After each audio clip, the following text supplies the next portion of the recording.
Meu nome é Cambetchui Locamlen. É o nome que, segundo meu pai, foi a minha avó que escolheu esse nome. O Cambetchui era o pai dela.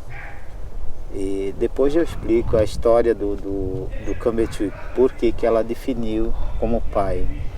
E aí, tenho 46 anos, eu tenho 2 filhas e um filho. Sou casado com a dona Marilene Kulanga Kran, também tem a mesma idade minha. E eu acho que era isso, como me apresentar. E a minha trajetória como Xoclen, ela durante essa trajetória, ela me definiu ser a pessoa que eu sou hoje, com 46 anos. Né? A gente passou vários níveis, entre altos e baixos, mas para nós tudo isso foi um aprendizado. Né? Então, eu tive cursando uma faculdade de licenciatura e abandonei. Foi frustrante o abandono, né? Aí cursei a faculdade de Educação Física, era 3 anos e meio, fui 2 anos e abandonei de novo. Faltava 1 ano e meio e abandonei. Aí cursei novamente a licenciatura indígena na 2ª turma e aí eu tranquei a matrícula. Então, aí decidi, a partir dessa data, me aventurar numa outra experiência, que é ser um missionário indígena evangélico. E aí comecei a percorrer vários lugares, pregando a palavra dentro da minha cultura, que é a cultura Xoclen Laclanoa. Então eu comecei a assimilar isso.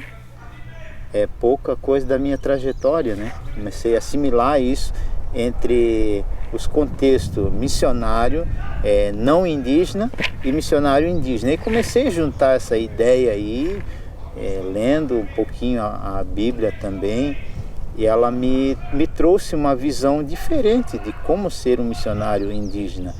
Porque nós, povos indígenas, ao longo dos séculos, né? Hoje com 1500, quando teve a descoberta do Brasil, que todos nós sabemos da história, né? Entre aspas, como aconteceram e tal, nesses 521 anos, ela nos traz uma história de lembrança muito triste.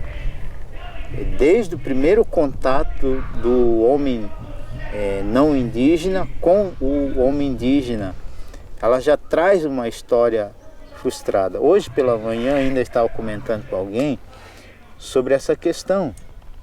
Por quê? Porque a história do Brasil, ela tipo estava mostrando um lado para apagar a história dos indígenas.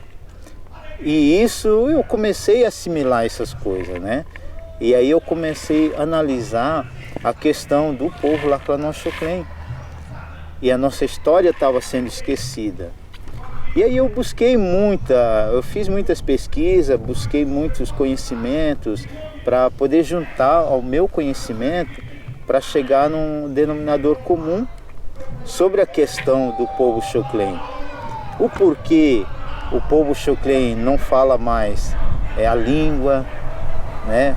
Porque a nossa cultura, parte dela foi esquecida. Por que isso aconteceu?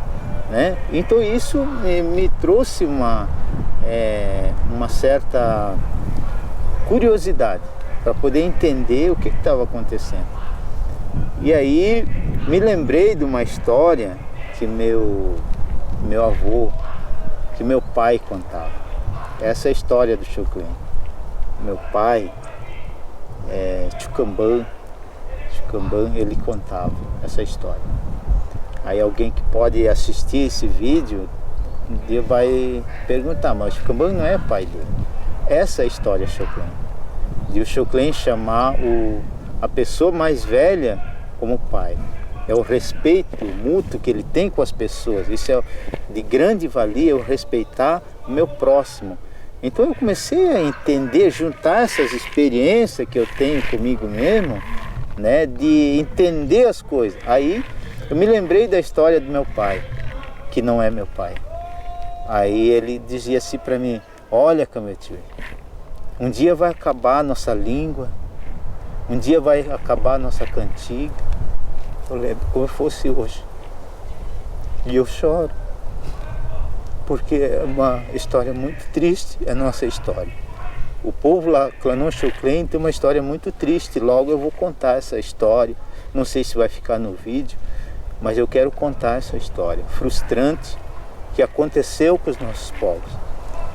E eu me lembro que aquele velhinho, acho que tinha uma preocupação, porque ele dizia para mim: vai acabar a nossa cultura, vai acabar a nossa língua, o povo não vai mais comer essa comida que nós comemos, vocês vão querer buscar comida industrializada. De onde ele tirou isso da cabeça dele, que um dia nós ia estar comendo só hormônio, né? Da onde ele tirou isso? Era o conhecimento dele. Isso é a natureza do Xoclen. Então ele dizia para mim: olha, vocês vão perder a identidade. Se vocês não falar mais a língua de vocês, vocês vão perder a identidade de vocês.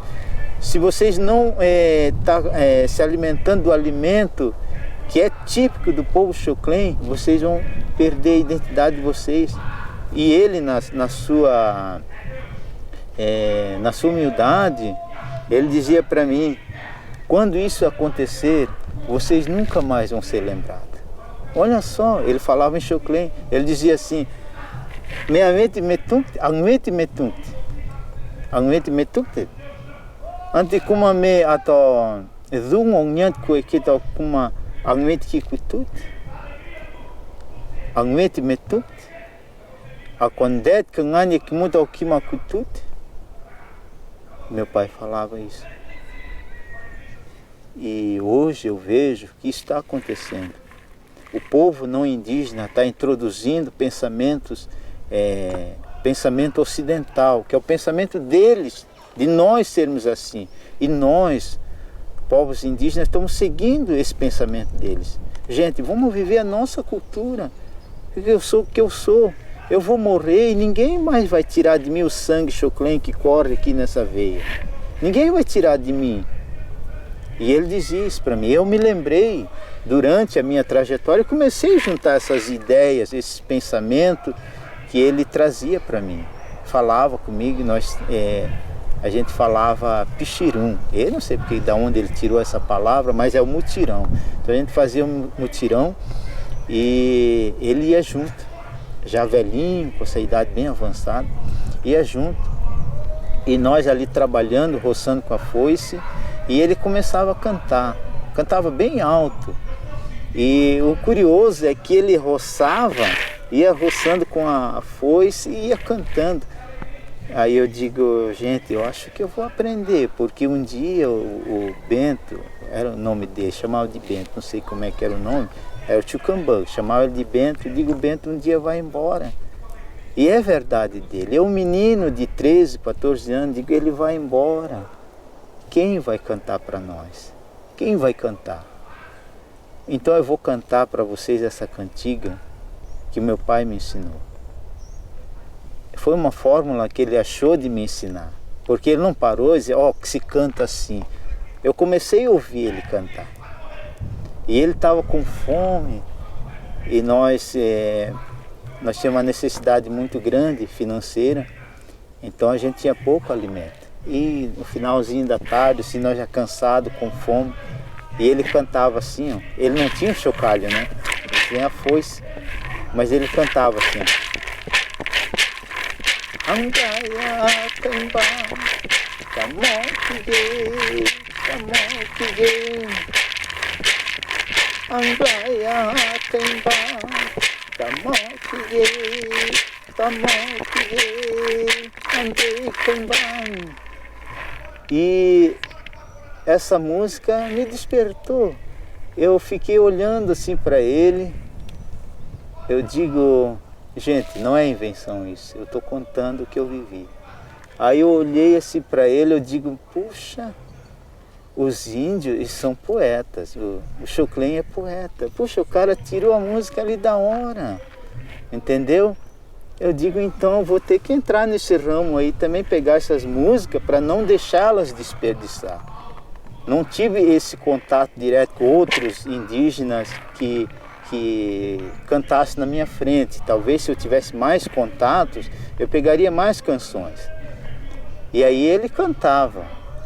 Quando nós pegávamos o mutirão pela manhã, ele já chegava, ele era o primeiro a pegar na lima, passava na foice, ele dava umas 2, 3 batidas no chão assim e começava. Vem,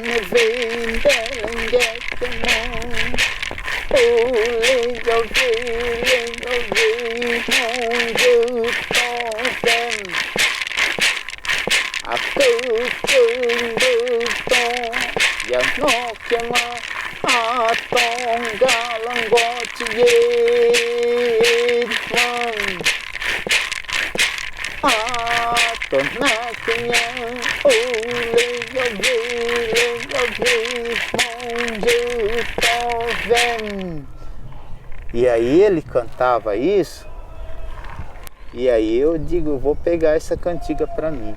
Ele vai embora, ela vai ser típica minha. E eu peguei a cantiga do meu pai, meu pai que não era meu pai, né? Então essa é a história do povo Choclen, que faz parte de mim. Por que eu chamo o Tchucambã de pai? Porque a nossa cultura, a cultura Choclen, é o povo Choclen. Estou falando o que tem, o povo, a pessoa que tem o sangue Choclen, ela faz isso. Isso já vem da raiz. Então, o pai pega a criança e dá para os avós. O primeiro filho, ele dá para os avós criar. Tanto é que nós temos uma netinha que nós estamos cuidando.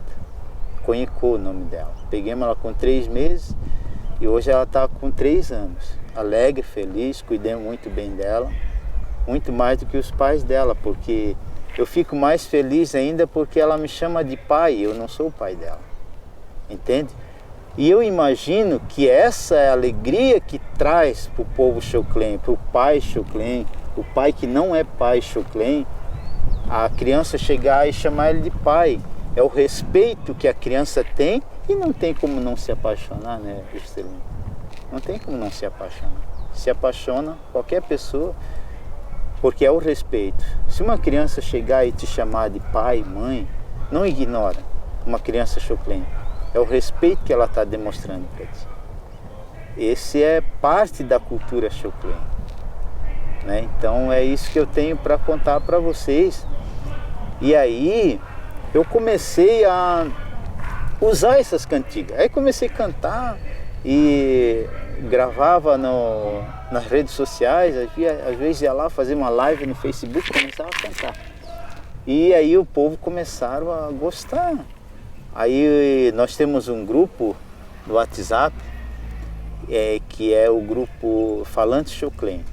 Então ali você não pode falar outras línguas, você vai ter que falar só o Choclen. E aí eu comecei a lançar essas minhas cantigas ali e começou a trazer uma repercussão. E participei de muitos movimentos, vários movimentos como militante Choclen. E aí eu comecei a me apresentar com as cantigas.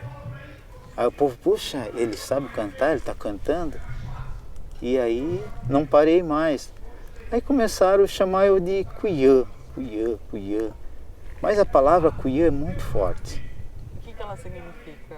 A palavra Cuiã é ser um líder, porque nós tivemos uma entrevista aí com o Caco Barcelos, ele teve aí, faz o que, Valderes? Uns 3 meses. Uns 2 meses, mais ou menos isso. Me encontrei com a equipe dele no movimento em Brasília. Aí disse, o Caco vai lá, então vamos ver, né? Será que vai? Mas não é que o homem apareceu aqui? Aí tá, comecemos a conversar e ele veio participar da nossa cultura aqui. Tanto é que nós se apresentamos para ele, fizemos várias coisas assim que ele gravou, ficou bem bonito o trabalho dele. E aí comecei a cantar isso. Aí eu estava falando para ele e ele perguntou para mim, mas por quê? Por que Kuyã? Por que a palavra Kuyã? Talvez até vocês perguntam isso, né? Outras pessoas vão entender a palavra Kuyã como uma forma de ser um espiritista, ser uma pessoa que entende de espiritualidade. Mas eu vejo a palavra Kuyã hoje, eu, Kambetsui, vejo a palavra Kuyã hoje como um líder mental das pessoas. Porque nós temos um líder que é o cacique. E aí o Caco, eu lembro que perguntou para mim, tá, mas o que tem a ver? Kuyã, você é Kuyã, você é o cacique? Não, não sou cacique. Kuyã, eles deram para mim o nome Kuyã, mas eu não sou Kuyã. Mas tá, pelo respeito eles deram isso para mim. Não sou cacique. Tá, então o que você é? Eu disse, não, eu sou Kambetsui, não sou nada. Não, vamos te definir como Kuyã, mas já estavam chamando eu de Kuyã. E aí, depois que vocês tiveram esse contato comigo, eu fiquei imaginando, mas por que Kuyã? Eu quero entender agora. Mas a palavra Kuyã, ela traz para nós hoje de nós direcionar o nosso povo. É ajudar o povo a ser direcionado na nossa cultura, porque a nossa cultura, ela precisa de alguém que administre a nossa cultura. Essa é a palavra Kuyã. Nós precisamos de um líder. Aí o cacique não vai fazer isso. O cacique não vai fazer isso, porque hoje a questão do cacicado, ela é totalmente diferente, porque nós estamos vivendo num tempo hoje que está avançado, né? Hoje a tecnologia, vocês sabem muito bem disso. Então o cacique, ele tem a administração dele para buscar sobre a saúde, o trabalho social e tal, né? Trazer benefício para a comunidade. Então ele não vai dar esse é o entendimento, ele não vai dar direção para a cultura, entendeu? Ele vai cuidar de outros lados. Então a palavra Kuyã é isso, é cuidar da cultura, é cuidar da nossa língua, cuidar dos nossos jovens, das nossas crianças, ensiná-las como é. Porque eu acredito que as crianças vieram até aqui, eu falei com elas, elas voltaram, mas eles acharam muito bonita. Porque isso faz parte de nós. Então isso eu estou repassando para eles, para que eles possam entender que a nossa cultura é assim. Essa é a formação Kuyã. Essa é a palavra Kuyã. Que é muito mais amplo do que a gente pode imaginar como uma pessoa que se conecta diretamente com a natureza. Não, nós temos que dar direção. É nós, Kuyã, que mantemos a nossa cultura. Se nós não fazer isso, ela vai ser esquecida, né? Manter ela, não, dizer para eles que não, nós estamos aqui e vamos cantar, vamos dançar, né? Vamos assar nossa carne ali na taquara. Vamos fazer o nosso amim no fogo. Vamos pegar a carne, fazer cutin para nós comer. Essa é a direção que o Kuyã dá para as populações, principalmente nós aqui como uma população, aí, a população Xoklen, precisa de nós nesse sentido. Então por isso que eles começaram a chamar eu de Kuyã, porque eles viram que eu mantinha a minha cultura, começaram a perceber que eu estava cantando, começaram a perceber que eu não esqueci, eu não deixei de lado a minha cultura. Então é isso. E aí eu lembrando aqui, me lembrei aí da cantiga do meu avô.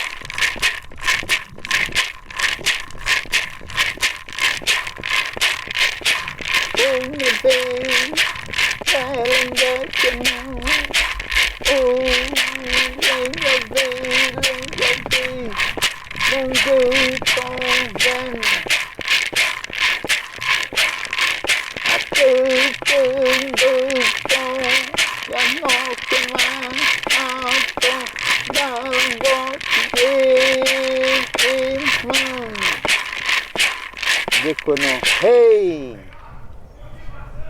E aí, eu quero tentar finalizar aqui aquilo que eu estou tentando explicar para os senhores, que a palavra Kuyã, ela traduz dentro de nós, Xoclen, ela desperta de nós um homem, uma mulher guerreira.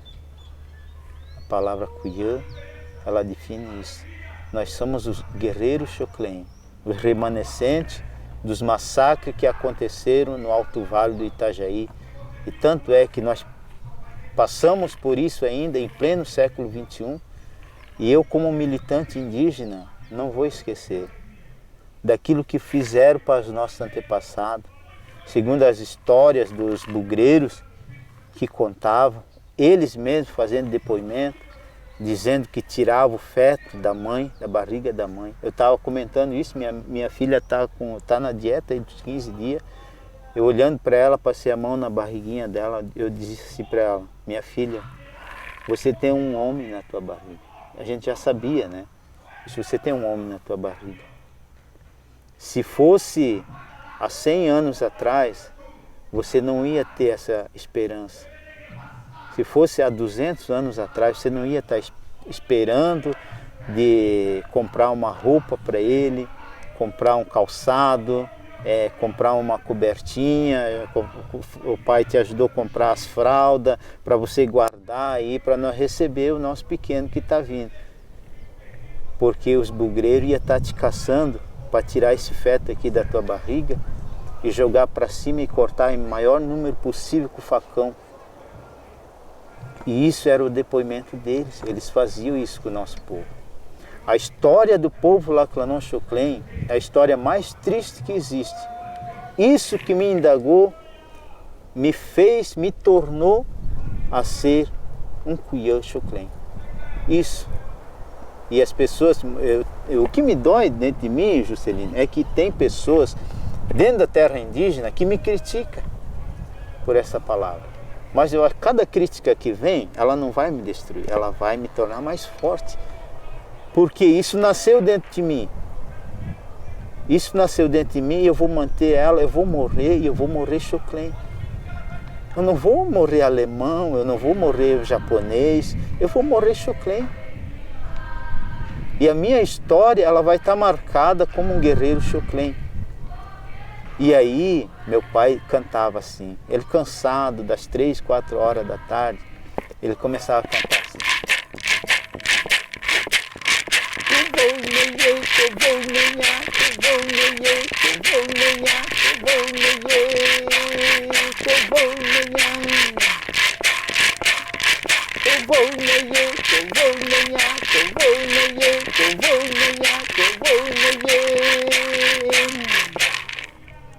Aí eu perguntei para ele, não chamei ele diretamente de pai, né? Mas eu perguntei para ele: por que o senhor está cantando assim? Daí ele disse: é porque eu estou muito cansado. Estou muito cansado. E o menino de 12, 13 anos, eu guardei isso. Ele dizia para mim: eu estou muito cansado e eu estou cantando aqui, ó, para adquirir mais força, mais coragem. Então essa é a história do povo Laclanon Xoclen. Se fosse para contar várias histórias na nossa trajetória, o que nós passamos, a gente ficaria aí e gravava um vídeo, um filme só nosso, contando essas histórias. Mas é pouco, mas eu acho que é muito, aquilo que eu conquistei ao longo dos 46 anos dentro de mim. E eu quero isso passar para as futuras gerações. Eu acredito que isso vai ficar marcado, eu vou embora, mas vai ficar marcado. Por isso que aceitei esse desafio. Vocês estão de parabéns. Quando uma criança nasce, acontecia, não acontece mais hoje. Então, por exemplo, eu vou lá visitar aquela criança. Por exemplo, nasceu o meu netinho, né? Então você vai vir, como é que você se chama? Flávia. Então a Flávia vai vir visitar, vai trazer um presente. E o presente é esse, vai ser da mata, né? Então vai trazer um mel, vai trazer alguma fruta do mato. e vai trazer para a mãe, vai dizer, ó, tu se alimenta desse aqui para manter mais leite saudável para dar para o seu filho. E o nome dele vai ser tal. Vai ser o Cambetui, por exemplo. Aí a Valdéres vai visitar eu que nasci. Ela vai lá e vai dizer, vai levar presente para mim ou para a mãe. E ela vai dizer assim, o nome desse menino aqui vai ser Vaipom. Então foi assim que a minha avó definiu. Então foi o pai dela, tinha vários nomes. Tinha o Cambetui e tinha o Vaipom e tinha outro que eu acabei esquecendo, mas é 3 nomes. Então o Cambetui, o meu está registrado, Cambetui. Mas vocês podem chamar o de Vaipom, porque eu sou o Vaipom. É o meu Nembá. O Nembá é vários nomes que eles passam para a criança. Você pode chamar 10 nomes para a criança. Não precisa ser só um. Você vai visitar, você deu um nome. Fulano foi lá, dá mais outro nome. Outro foi lá. Não precisa necessariamente ser um nome só. E aí eles fazem o Panvém, que é o batismo, né? E aí eles vão fazer o Panvém com o nome dele. A mãe vai, a madrinha, né? Ela vai estar passando a fita no pé da criança e ela vai transmitindo a bênção para a criança e chamando os nomes que foram escolhidos para ele. Ele vai ser batizado com aquele nome, José, João, Pedro, Francisco, até dar o último, falar o último nome. Era assim que acontecia. Então meu Nembá é isso. Meu nome oficial do registro é Cambetui, mas o meu Nembá é Vaipom. Então eu sou Vaipom. Hoje eu me posiciono diretamente com essa questão, né? Então eu decidi um lado para mim que seria o lado missionário, né? O ser um missionário indígena. Eu comecei a praticar isso para tentar entender, porque a gente indígena hoje sofre os preconceitos, todos nós sabemos o que acontece. Porque índio é isso, índio é aquilo, ganha do governo, né? O governo que paga. Tomara que o governo pagasse para mim tirar o meu carro que está na oficina, né? Aí se o governo mandasse dinheiro, eu já ia lá correndo tirar meu carro de lá. Mas para me tirar de lá eu tenho que me ralar, entende? Para ver a visão precipitada das pessoas. E aí se o missionário branco, não indígena, que vem de lá aqui para dentro, os próprios que enviam aqui para dentro, eles criticam. Tu vai lá no meio dos índios, tal. Às vezes a pessoa vem e se identifica, e às vezes ela vem e não consegue se identificar porque não é a cultura dela. Ela vai ter esse impacto cultural da cultura indígena contra a cultura não indígena, quer ela portuguesa, alemão, né, mais que tem aqui na região, não vai bater. A pessoa não consegue se manter aqui e vai embora. E eu comecei a analisar isso, eu digo, eu vou juntar essa ideia aí. Eu junto as questões, por isso as pessoas falam para mim, tá, mas você parece calma. Eu digo, não, eu sou calmo porque eu falo pouco para ouvir mais e ter uma visão daquilo que eu estou ouvindo, né? Então eu comecei a analisar isso, eu digo, então eu vou entrar nessa experiência de ser um missionário indígena, porque o missionário indígena, além de passar o preconceito como indígena, eu sou um missionário. E essa questão, ela me traz com que esse é um desafio que eu tenho, é um desafio de eu entrar em outras aldeias onde as culturas são totalmente diferentes. Então eu já conheci várias culturas, cultura terena, cultura kaiowá, a cultura dos guaranis, dos cangangue, e dentro dessa etapa cultural dos povos, existe outra divisão. Essa eu conhecia, uma experiência que eu tive. De tu, por exemplo, você vai para uma certa aldeia onde tem umas populações cangangue é o modo deles viver. Se você vai para outra aldeia, você já vai ver que muda. Eles não estão vivendo aquilo ali. E um missionário indígena, um missionário evangélico indígena, ele consegue se adaptar nisso porque ele é indígena. É poucos que vêm e sentam para te ouvir, que nem vocês estão aí me ouvindo. É poucos que fazem isso. Né? É poucos que têm essa dedicação com isso.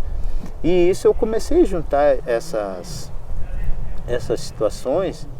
Eu digo, vou me tornar um missionário indígena, para poder levar a palavra, pregar a palavra bíblica para eles e trazer, dentro dessa possibilidade, trazer benefício para o meu povo, trazer benefício, não só porque hoje as igrejas, não citando uma, mas a maioria delas, elas querem trazer benefício para os membros. Esse é o pensamento ocidental, né? Vou trazer só para os meus membros. Ué, mas eu sou um missionário indígena. Eu não sou definido por igreja A, igreja B. Eu sou um missionário indígena. Eu sofro o mesmo preconceito. Eu sofro as mesmas perseguições. Eu sofro o mesmo desprezo. Nos municípios onde a gente está, que nem está acontecendo nos dias de hoje. Então eles não vão me separar. Não, nós não vamos abençoar aquilo ali porque ele é da igreja tal. Entendeu? Então isso eu comecei a pensar. Eu digo, então eu vou trabalhar dessa forma. Não só o culto religioso, trazer não só o culto religioso entre quatro paredes, mas sim trazer outros benefícios sociais para a comunidade. Tanto é que hoje, pela manhã, distribuímos bala, doce, roupa, né? A gente procura mais parceiros para trazer isso para a gente. Nós já tínhamos feito mês passado e esse mês nós fizemos de novo. Hoje nós fizemos de novo. Logo mais eles vão fazer a distribuição de cesta básica e eu fico muito orgulhoso disso, como um pastor indígena, né? Trazer esse benefício, aproveitar esse momento de ser um pastor indígena, de trazer os benefícios não só da minha igreja, porque eu passo por ali, a gente passa necessidade, mas tem pessoas, tem famílias que passam muito mais necessidade que a gente. E se hoje eu prego a Bíblia e prego o amor, eu tenho que viver o amor, não só para os meus membros, como para o meu povo Laclanã Xoclen. Essa ideia eu trouxe e hoje nós já aplicamos isso na igreja. Me despertou essa curiosidade de ser um militante. Mas como que isso aconteceu? Talvez alguém pode perguntar. É que nós viemos de uma família muito pobre. A minha mãe, meu pai não tinham muitas condições. Então minha mãe, ela criou nós todos vendendo artesanato. Tanto é que a minha família inteira, todos eles sabem fazer artesanato Xoclen. Se tu pedir para eles, qualquer um vai lá e faz, né? Então foi um conhecimento que a mãe passou para nós. Quando isso aconteceu conosco, o tempo foi passando, a gente foi crescendo e fomos aprendendo com isso.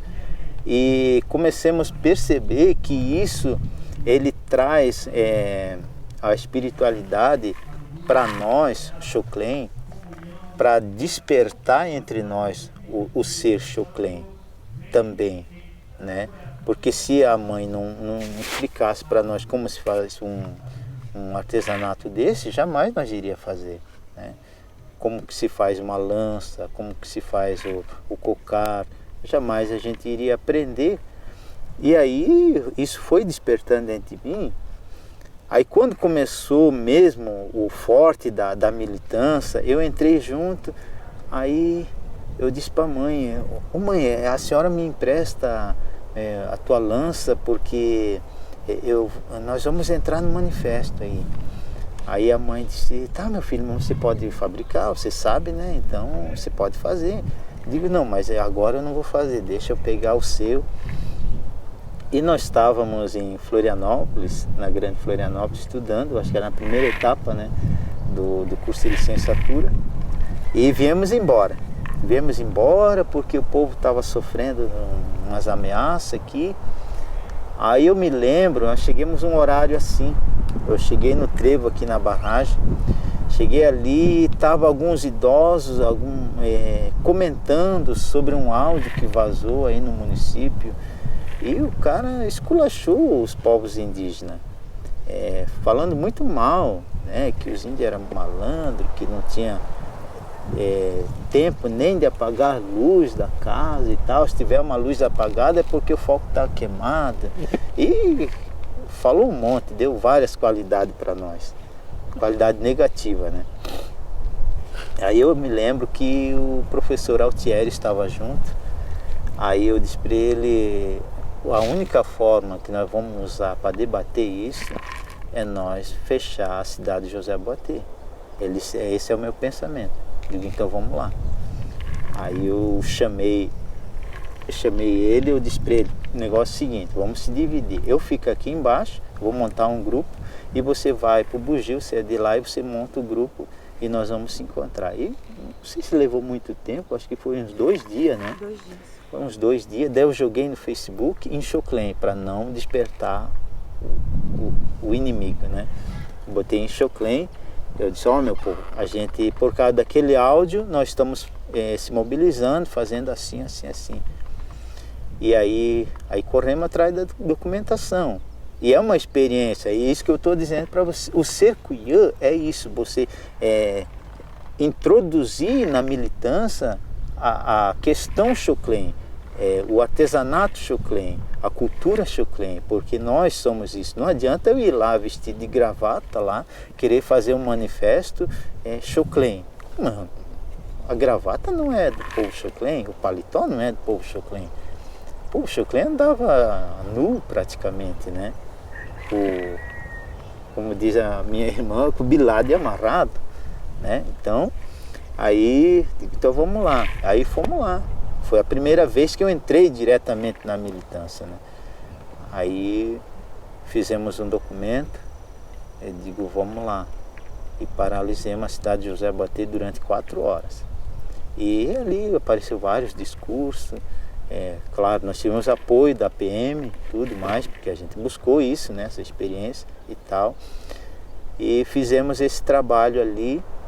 E aí José Boatê entendeu que nós éramos os povos originários, somos o povo originário do município. Fizemos parte, nós estamos ali, entendeu?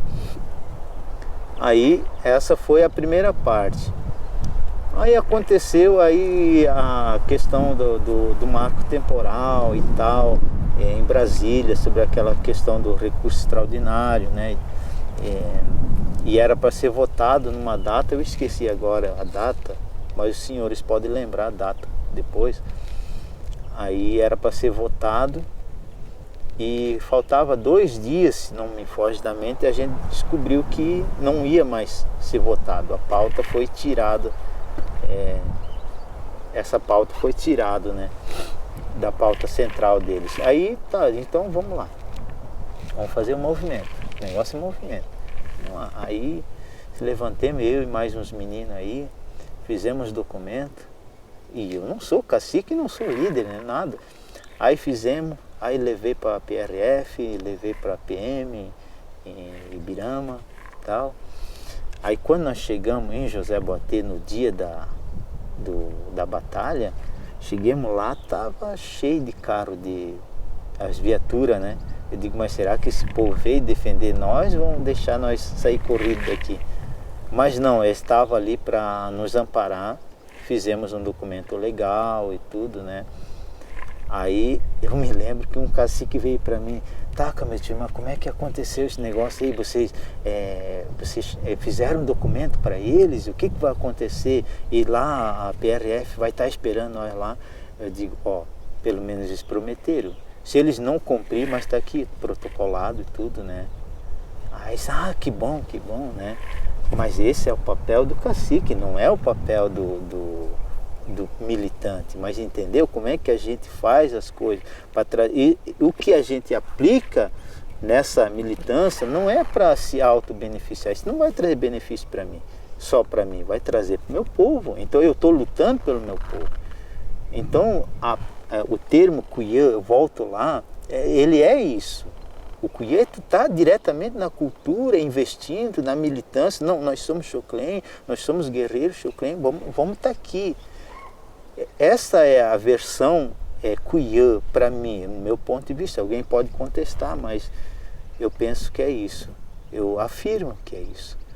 E aí nós fizemos o manifesto em José Boatê pela segunda vez e fomos para a BR. Quando nós chegamos na BR, os caras estavam tudo dominados da BRF. Aí eu digo, meu Deus, tem alguma coisa de errado, e o que pode acontecer? Aí um daqueles veio, do PRF, né? Um agente daquele veio e perguntou para o cacique, tá, cacique, qual é a programação? Como é que vocês vão fazer já para... Quer que eu paralise? Aí o cacique, não, ele está lá, o coordenador está lá. Olha só, não era eu, é para ser os caciques. Entende como é que é? Então eu acho que essa é a importância para nós ser um militante indígena, é isso.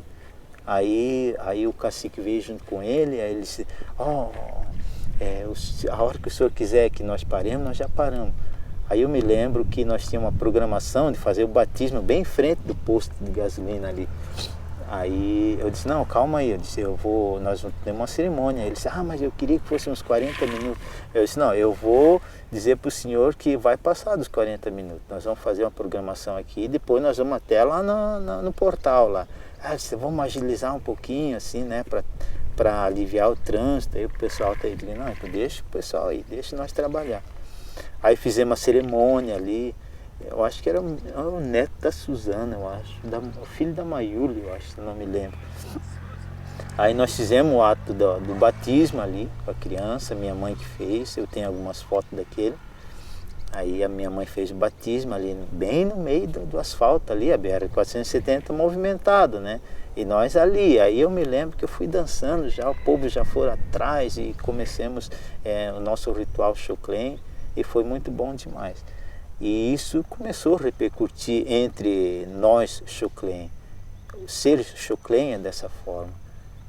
Aí quando aconteceu o movimento em Brasília, quando nós se levantamos aqui, até eu nem queria ir. Aí a própria liderança vieram atrás de mim e disse, vamos lá, o senhor canta, vai lá, o senhor vai puxar a turma lá para cantar. E aí, mais do que confiante nessa história, eu acho que é isso que traz para nós essa segurança de ser um militante Xoclen. E eu afirmo e me aceito como Xoclen, porque ninguém vai tirar isso de mim. Minha gente, eu queria falar com relação à PL 490, né, e o marco temporal, ela, para nós, ela não vai afetar diretamente, porque ainda para nós a gente teria uma outra saída. Eu sei que os senhores entendem o que eu quero dizer, mas veja bem, é que nem eu falei no começo, que a nossa história, o Brasil quer apagar a história do povo. Eu penso no povo. Agora, como um Kuyê Xoclen, eu penso pelo povo. Que vários sites afirmam, né, que são mais de 270 povos, tal. Então eu penso neles. Se é 270, 290 povos, mas eu penso neles, porque nós já sofremos essa repressão. As populações indígenas já foram dizimadas em nome do progresso, né? Chacina que aconteceram, várias, não é só uma. E é isso que o Brasil quer apagar. Aí veja bem, hoje nós temos a Comissão da Verdade e Justiça, né? E será que a questão dos povos indígenas está lá? Quem vai falar isso? Gente, é isso que vem na minha cabeça. E isso me traz uma certa revolta contra o governo do Estado, contra o governo federal. E toda a história dos povos indígenas, quem que vai contar a verdade? Quem que vai contar a verdade? Porque até agora está se contando só uma historinha para boi dormir. Agora a verdade não está acontecendo. E aí cria um projeto de lei para poder apagar isso. Dizer que a nossa história vai começar a partir de 1988, quer dizer que não aconteceu meu nascimento, porque eu sou de 77, o meu nascimento não aconteceu, aconteceu depois, entende? Aí as pessoas não vão entender isso, as pessoas que têm a parte interessada não vão, ou vão fazer de conta que não estão entendendo. Eu acho que é isso, estão fazendo de conta que não estão entendendo o que eles estão fazendo. Mas nós, eu acho que como guerreiros indígenas, nós vamos lutar contra essa PL diabólica, eu digo uma PL diabólica mesmo, para poder apagar a história sangrenta do Brasil, né? Que é o país que mais matou seus nativos, né? Contratado bugreiro para tudo quanto é lado para aniquilar as populações indígenas, para os senhores de engenho, para os senhores de canaviais, né? Os senhores plantadores de café, entende? Para fazer isso, eles matavam, porque o Brasil era dominado pelos povos indígenas. E aí cria uma PL para fazer esquecer. E eu, se sobrar só eu vou lutar. Pode matar todos os índios do Brasil, mas se sobrar eu vou lutar. E se nós um dia não tiver mais aqui, nós, as populações indígenas no Brasil, não tiverem aqui para contar, o sangue indígena vai clamar.